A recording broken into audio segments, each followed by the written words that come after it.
Welcome to Samba Samba. Enjoy the video. In this video, I will compare FastAPI versus Flask.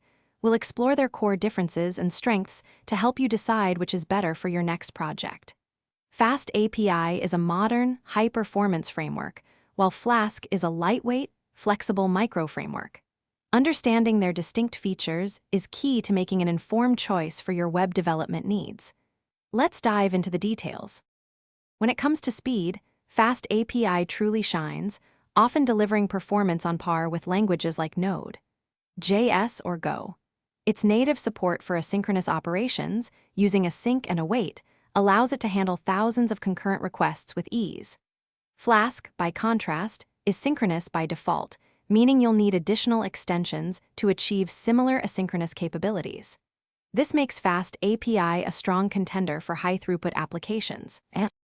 FastAPI significantly enhances the developer experience with built-in features like automatic interactive API documentation, powered by Swagger UI and Redoc. It also leverages Pydantic for robust data validation and serialization, reducing common errors. Flask, while flexible, requires manual integration of these features. FastAPI's approach can reduce boilerplate code, potentially speeding up API development by 20 to 30%, making it very efficient. So, which one is better? FastAPI is an excellent choice for building high-performance APIs, especially microservices, where speed and automatic documentation are crucial.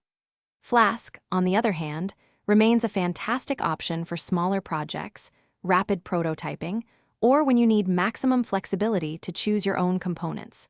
Both frameworks boast active communities and extensive documentation, ensuring you'll find support regardless of your choice. Ultimately, the best framework depends on your specific project requirements. Thanks for watching. Consider subscribing if we helped you.